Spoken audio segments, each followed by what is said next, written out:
अस्सलाम वालेकुम। आज हम बनाएंगे मटन मसाला, जो कि एक शाही डिश है। बहुत डिलीशियस बनकर तैयार होता है ये, और बनाने का तरीका भी बहुत आसान है। आने वाली बकरीद के लिए भी ये एक बेस्ट रेसिपी है, बहुत टेस्टी बनती है। तो चलिए देख लेते हैं इसको कैसे बनाएंगे। मटन मसाला बनाने के लिए सबसे पहले हमें 1 किलोग्राम मटन लेना है और इसको हम थोड़ा सा मैरिनेट कर लेंगे।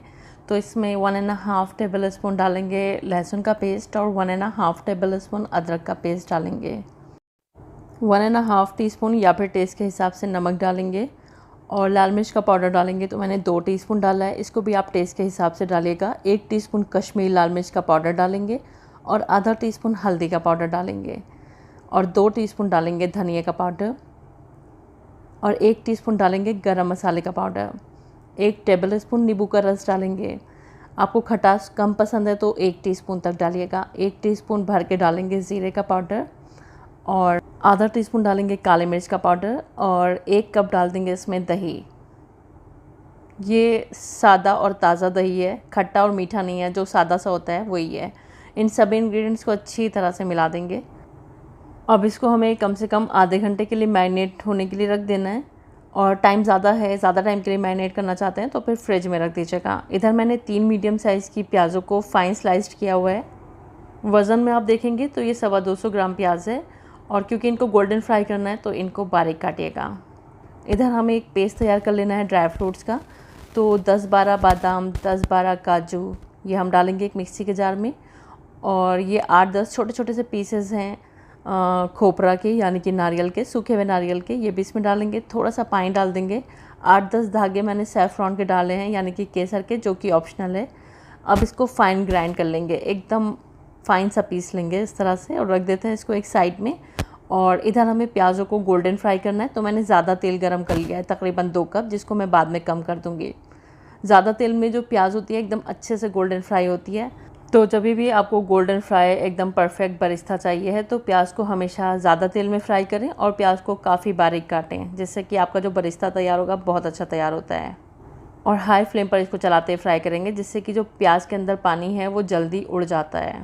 जब इस तरह से गुलाबी सा रंग आने लगेगा प्याज में, तो इस टाइम बिल्कुल अलर्ट हो जाएंगे और एहतियात के साथ इसको फ्राई करेंगे, और लाइट गोल्डन होने तक ही इसको फ्राई करेंगे, क्योंकि अगर हम इसको ज़्यादा देर फ्राई करेंगे तो ये फिर एकदम से डार्क हो जाती है, जल जाती है। बस यही कलर आने तक हमें इसको निकाल लेना है और एक प्लेट में इसको फैला लेंगे। प्लेट में फैलाने से जो प्याज होती है वो क्रिस्प हो जाती है। तो यहाँ से सारी प्याज मैंने निकाल ली है। अब ये जो तेल है इसको हमें कम कर लेना है, क्योंकि मैंने ज़्यादा लिया हुआ था।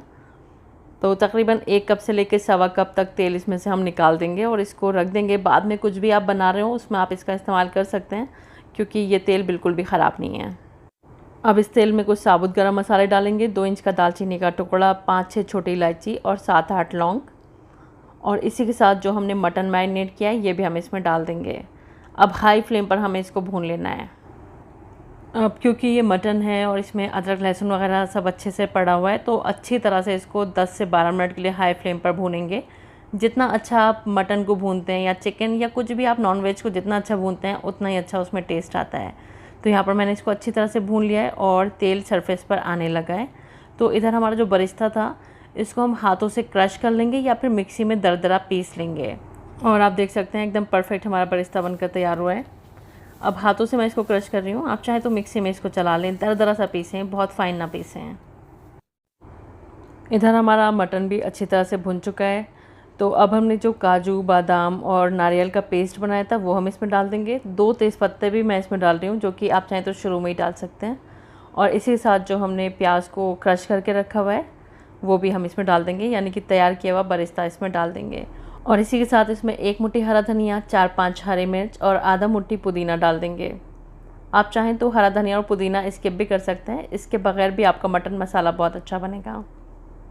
और अब इसको हाई फ्लेम पर 4 से 5 मिनट के लिए फिर से भून लेते हैं। और यहाँ पर आप देख सकते हैं बहुत ज़बरदस्त हमारा मटन भुन भी चुका है और अभी से इसमें बेहतरीन खुशबू आ रही है। बहुत टेस्टी बनता है, एक बार आप इस मेथड से इसको बनाइएगा ज़रूर, आपको बेहद पसंद आएगा। चलिए अब मटन को गला लेते हैं। तो इसमें 1 कप पानी डाल देंगे। तो मैंने मिक्सी के जार को खंगाल दिया था जिसमें मैंने ड्राई फ्रूट्स पीसे थे, क्योंकि काफ़ी पेस्ट उसमें लगा हुआ था। मैंने 1 कप इसमें पानी डाला है, तकरीबन 250 ml। बहुत इसको पतला नहीं बनाएंगे, थोड़ा गाढ़ी साइड पर रखेंगे। अब हम इसमें प्रेशर कुकर की लिड लगा देंगे। हाई फ्लेम पर जब एक प्रेशर आ जाएगा गैस की फ्लेम को लो कर देंगे, और क्योंकि ये मटन है लो फ्लेम पर इसको 10 से 12 मिनट कुक करेंगे। अगर आप यही रेसिपी बड़े के गोश्त में बना रहे हैं तो आप इसको 20 से 25 मिनट के लिए गला लीजिएगा। सेम रेसिपी को आप बड़े के गोश्त में, मटन में या फिर चिकन में, जो भी आप मीट यूज़ करना चाहते हैं उसमें बना सकते हैं। तो अब जब इसका प्रेशर खुद से निकल जाएगा हम इसको चेक करेंगे, और बहुत ज़बरदस्त हमारा मटन मसाला बनकर तैयार हुआ है। बहुत ज़बरदस्त इसमें खुशबू आ रही है, और इस तरह की गाढ़ी कंसिस्टेंसी मैंने इसकी रखी है। लेकिन आप चाहें तो थोड़ा सा इसको और पतला कर सकते हैं, जैसा आप चाहें, लेकिन थोड़ा गाढ़ा रहेगा तो ज़्यादा टेस्ट आता है। और चलिए अब इसको सर्व कर लेते हैं। और इस तरह से बहुत ही ज़बरदस्त हमारा मटन मसाला बनकर तैयार है। आप इसको नान के साथ सर्व करें, बटर नान से, या फिर चपाती से, कुलचे के साथ सर्व करें, या फिर चावलों के साथ सर्व करें। हर तरह से ये बहुत अच्छा लगता है। रेसिपी पसंद आई है तो प्लीज़ वीडियो को लाइक और चैनल को सब्सक्राइब करना मत भूलिएगा। Thanks for watching the video. अल्लाह हाफिज़।